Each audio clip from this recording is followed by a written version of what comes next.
Hello, I'm Linda Hodge, HAH member since 2006 and full-time resident since 2008. More than 100 new members have joined our community since January 2020. I'm part of a group initiated by the board who produced several videos to inform members, new and old, about HAH history, committees, communications, and governance. We'll start with a brief history of the Hills, and then you'll hear stories from 3 very long-term members. We hope you enjoy. Hideaway Hills was founded in 1961 by a developer who controlled the development and facilities for its first 12 years. Our community started with 3 weekend cabins being constructed on the first platted section in June 1961. There was a lot of activity in HAH in the early 1960s and 70s. The 1,750-acre planned community included a lodge, horse barn, golf course, and Olympic-sized swimming pool in its original location just outside the lodge where the amphitheater is today. HAH even had its own fire truck and security car in the early years. In 1965, construction began on the 110-acre Lake of Four Seasons, and the dam was completed in 1966 at a cost of $500,000. 5 years later, a marina, beach, and playground were built on the north side of the lake. The development was not without problems. Salespeople working on commission promised things like artesian wells, a sauna under the pool, a shopping mall, and even snake-free lots. Beginning in the early 1970s, HAH members and the Board of Trustees had the vision and wisdom to believe the community would be better served by governing and guiding its own future. So, in 1973, members took ownership and management of the Hills when an article of agreement was signed by the developer and membership. The Code of Regulations was voted on and approved that same year and became part of the Articles of Incorporation. Since members took ownership, the Hills has continued to grow and thrive. The Golf Clubhouse was added in the 1980s. A microbrewery equipped to produce 900 gallons of beer a month was installed in 1992. In 2003, a 54-acre property, known today as Area 54, was purchased. This was a strategic acquisition because the property is surrounded on 3 sides by member lots. In 2011, Area 54 became home to an organic garden started by members. In 2016, a special dam assessment was passed with 85% yes votes from members, and the new dam was dedicated in 2017. The HAH Fitness Center is a new addition in 2021.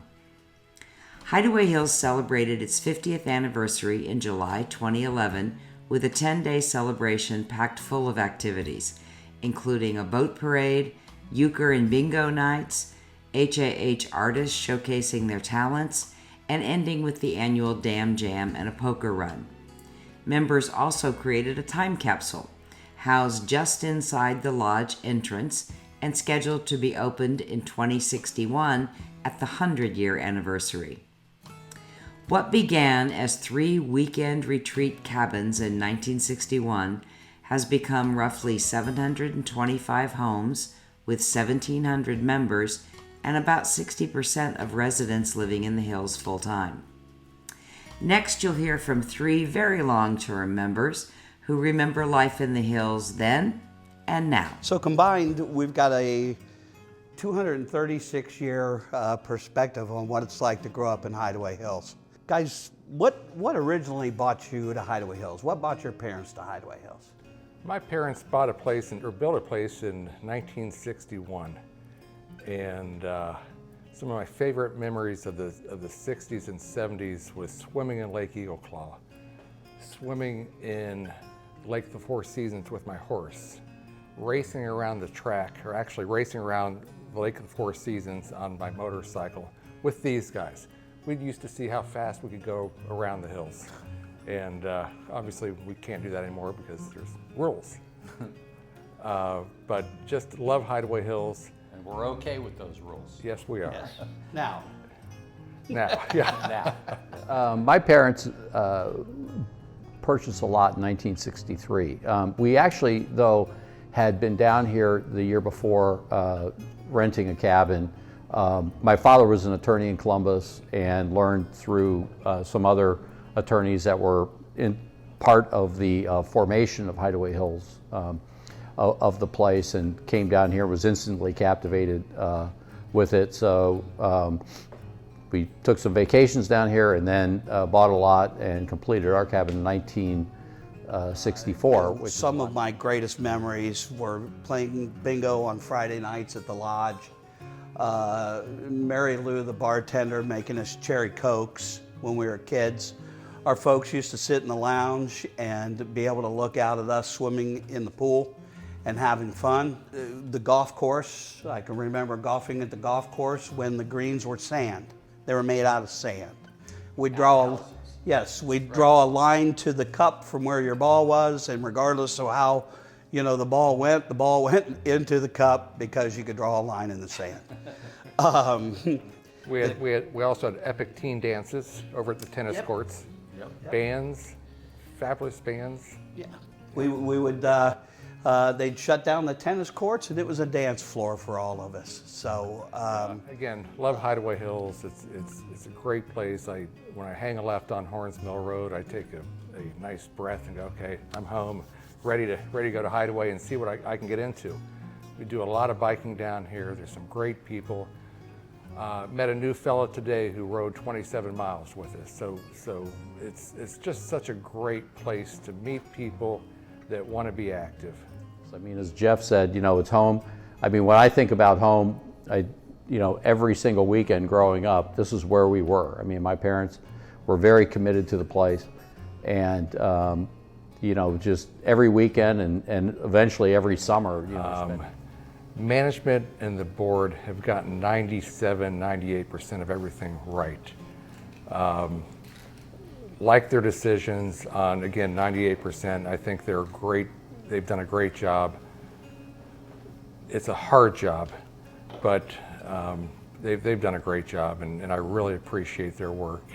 And one of the things is Lake Eagle Claw. I know that's a big item right now, and I can tell you for sure that the intent of the small lakes was for kayaks and canoes. Yeah, it's a tough job. I think it's tougher today than it's ever been in that respect. My view is members come and go, but the club continues. And we have to remember we're a community, and the needs of this community need to be for the greatest good. And, the job never ends, okay? There are things that need to get done, and they'll always need to get done. They need to be treated as a process, not an event. And the process is the longevity, continuity of the club, and for the well-being of as many members as we possibly can at all times. But we have to protect what we have because it's absolutely unique. Couldn't be duplicated again. We are currently, with our families, developing the third generation of Hideaway Hills. Right. Not only we had the pleasure of growing up down here, but our kids and our grandkids are going to be in Hideaway Hills when we're long gone. What we do today is paramount to what the place is and how it functions when our grandkids are here. I would tell you that when we were battling the whole dam problem, we were walking to our boat one day, and my brother Dan, who has a place down here too, his son and my son were talking as we went to the boat, and he said, Chaz Jr., he said, I don't understand why we have to drain our lake to make these repairs.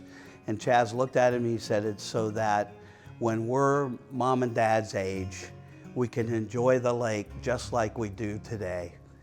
And I stopped for a second and I looked at my brother and I said, dude, that's what it's all about. And it is. That's exactly what it's all about. So we intend to have Lees, Crosses, and Connors here for the foreseeable future. God only knows what will happen with the three of us, but we'll probably do it together. And I got to tell you, again, we have known each other since before we were teenagers. and we talk to each other, and our families talk to each other every single day. And you talked about the 3 generations. Thompson's working on the 4th generation. Yep. And so, you know, and that'll be here soon enough for all the rest of us too. Yep. So, We didn't think we'd even make it to the 2nd generation, but we have. yeah, that's for sure. We appreciate the time given to us to kind of go down memory lane for a second. You know, the bottom line for the 3 of us is that we've seen it all. We've seen it come, we've seen it go, and it's still right where it's always been, with the beauty and the serenity of Hideaway Hills. And that's what brings us all here to begin with, and that's what's going to keep us coming back forever. Yep, it's home.